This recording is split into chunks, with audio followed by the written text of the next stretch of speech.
Solar കേസുമായി ബന്ധപ്പെട്ട് CPM നടത്തിയ സെക്രട്ടേറിയറ്റ് വളയൽ സമരം ജുഡീഷ്യൽ അന്വേഷണമെന്ന ഒത്തുതീർപ്പ് ഫോർമുലയിൽ അവസാനിപ്പിക്കുകയായിരുന്നുവെന്ന വെളിപ്പെടുത്തൽ അന്ന് പാർട്ടി ചാനലിൻ്റെ വാർത്താ വിഭാഗം മേധാവിയും പിണറായി വിജയൻ്റെ വിശ്വസ്തനുമായ ജോൺ ബ്രിട്ടാസാണ് ഇതിനുള്ള ഇടപെടലുകൾ നടത്തിയതെന്നും മുതിർന്ന മാധ്യമ പ്രവർത്തകനായ ജോൺ മുണ്ടക്കയം വെളിപ്പെടുത്തിയിരിക്കുകയാണ്.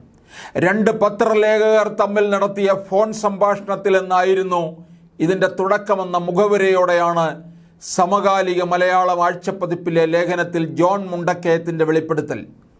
അപ്രതീക്ഷിതമായി സർക്കാർ സെക്രട്ടേറിയറ്റിന് 2 ദിവസം അവധി നൽകിയതും പാർട്ടിക്ക് നിയന്ത്രിക്കാൻ കഴിയാതെ പോയ സമരക്കാർ നേരിട്ട പ്രകൃതിയുടെ വിളിയും സമരം അവസാനിപ്പിക്കാൻ കാരണമായെന്ന് അദ്ദേഹം എഴുതുന്നു. സമരം എങ്ങനെയെങ്കിലും അവസാനിപ്പിക്കേണ്ടേ എന്ന് ജോൺ ബ്രിട്ടാസ് ജോൺ മുണ്ടക്കയത്തോടെ ഫോണിൽ ചോദിച്ചു. മുകളിൽ നിന്നുള്ള നിർദ്ദേശപ്രകാരമാണ് ബ്രിട്ടാസിൻ്റെ കോളെന്ന് മുണ്ടക്കയത്തിന് മനസ്സിലായി. ഉടനെ പത്രസമ്മേളനം നടത്തി ജുഡീഷ്യൽ അന്വേഷണം പ്രഖ്യാപിച്ചാൽ സമരം പിൻവലിക്കാൻ തയ്യാറാണെന്ന് ഉമ്മൻചാണ്ടിയെ അറിയിക്കാമോ എന്നായിരുന്നു ബ്രിട്ടാസ് ചോദിച്ചതെന്നും അദ്ദേഹം വെളിപ്പെടുത്തി. ജുഡീഷ്യൽ അന്വേഷണം നേരത്തെ മുഖ്യമന്ത്രി പറഞ്ഞതാണല്ലോ എന്ന് ചോദിച്ചപ്പോൾ അത് പത്രസമ്മേളനം വിളിച്ച് പറഞ്ഞാൽ മതിയെന്ന് ബ്രിട്ടാസ് പറഞ്ഞു. നേതൃതലത്തിലുള്ള തീരുമാനമാണെന്ന് ഉറപ്പുവരുത്തി. ബ്രിട്ടാസ് പറഞ്ഞത് ഉമ്മൻചാണ്ടിയെ അറിയിച്ചു. പാർട്ടി തീരുമാനമാണോ എന്ന് ഉമ്മൻചാണ്ടി ചോദിച്ചപ്പോൾ ആണെന്നാണ് മനസ്സിലാക്കുന്നതെന്ന് മറുപടി കൊടുത്തു. PK കുഞ്ഞാലിക്കുട്ടിയെ അറിയിക്കാമോ എന്ന് ഉമ്മൻചാണ്ടി ചോദിച്ചു. ഇതേ തുടർന്ന് അദ്ദേഹത്തെയും വിളിച്ച് കാര്യം അറിയിച്ചു. കുഞ്ഞാലിക്കുട്ടി തിരുവഞ്ചൂരിനെ ബന്ധപ്പെട്ടു. തിരുവഞ്ചൂർ ബ്രിട്ടാസിനെയും കോടിയേരിയെ ബാലകൃഷ്ണനെയും വിളിച്ച് സംസാരിച്ചു. ഇടത് പ്രതിനിധിയായി NK പ്രേമചന്ദ്രൻ UDF നേതാക്കളെ കണ്ടു. ഇതോടെ സമരം തീരാൻ അരങ്ങൊരുങ്ങിയെന്നും അദ്ദേഹം എഴുതി. അടിയന്തര യോഗത്തിന് ശേഷം ഉമ്മൻചാണ്ടി ജുഡീഷ്യൽ അന്വേഷണം പ്രഖ്യാപിച്ചു. മിനിറ്റുകൾക്കുള്ളിൽ സംസ്ഥാന സെക്രട്ടറിയായിരുന്ന പിണറായി വിജയൻ ഉൾപ്പെടെയുള്ള നേതാക്കൾ AKE സെന്ററിൽ അടിയന്തര യോഗം ചേർന്ന് സമരം പിൻവലിക്കാൻ തീരുമാനിക്കുകയായിരുന്നു. അപ്പോഴും ബേക്കറി ജംഗ്ഷനിൽ സമരക്കാർക്കൊപ്പമുണ്ടായിരുന്ന തോമസ് ഐസക്ക് ഒത്തുതീർപ്പ് അറിഞ്ഞിരുന്നില്ല. ഒരു ചാനലിൽ നിന്ന് വിളിച്ചറിയിച്ചപ്പോഴാണ് അദ്ദേഹം ഇക്കാര്യം അറിയുന്നത്.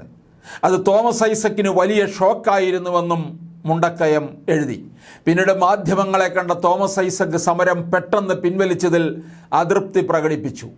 1-2 ദിവസം കൂടി സമരം തുടർന്നിരുന്നുവെങ്കിൽ ആ സമ്മർദ്ദത്തിൽ ഉമ്മൻചാണ്ടി രാജിവെക്കുമായിരുന്നു എന്നാണ് അന്ന് തോമസ് ഐസക്ക് പറഞ്ഞത്. സമരം തീർത്തത് പ്രതിപക്ഷവും ഭരണപക്ഷവും തമ്മിലുള്ള രഹസ്യധാരണയുടെ ഭാഗമാണെന്ന ആരോപണത്തിൽ പിണറായി വിജയന് തന്നെ വിശദീകരണവുമായി രംഗത്ത് വരേണ്ടി വന്നു എന്നും അദ്ദേഹം വ്യക്തമാക്കി. ജോൺ മുണ്ടക്കയത്തിൻ്റെ വെളിപ്പെടുത്തൽ ശരിവെച്ച് മുൻ ആഭ്യന്തരമന്ത്രി തിരുവഞ്ചൂർ രാധാകൃഷ്ണൻ രംഗത്തെത്തി. ജോൺ ബ്രിട്ടാസുമായി സംസാരിച്ചിട്ടുണ്ടെന്ന് അദ്ദേഹം വ്യക്തമാക്കി. പല കാര്യങ്ങളും അങ്ങോട്ടും ഇങ്ങോട്ടും സംസാരിച്ചിട്ടുണ്ടാകാം.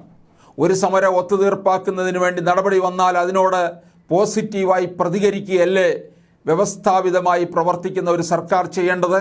ഞങ്ങളത് കൃത്യമായി ചെയ്തു. അതിലൊരു മടിയുണ്ടായില്ല എന്നാണ് തിരുവഞ്ചൂർ പറയുന്നത്. അതേസമയം സമരം അവസാനിപ്പിക്കാൻ TP ചന്ദ്രശേഖരൻ വധക്കേസ് അന്വേഷണത്തിൽ ഒത്തുതീർപ്പുണ്ടായിരുന്നു എന്ന അന്നത്തെ ആരോപണം തിരുവഞ്ചൂർ നിഷേധിച്ചു. TP ചന്ദ്രശേഖരൻ കേസിൽ ഒരു ഡീൽ എന്ന ആരോപണം നിഷേധിക്കുകയാണ്. അതിനെക്കുറിച്ച് ഞങ്ങൾ ചിന്തിച്ചിട്ടില്ല.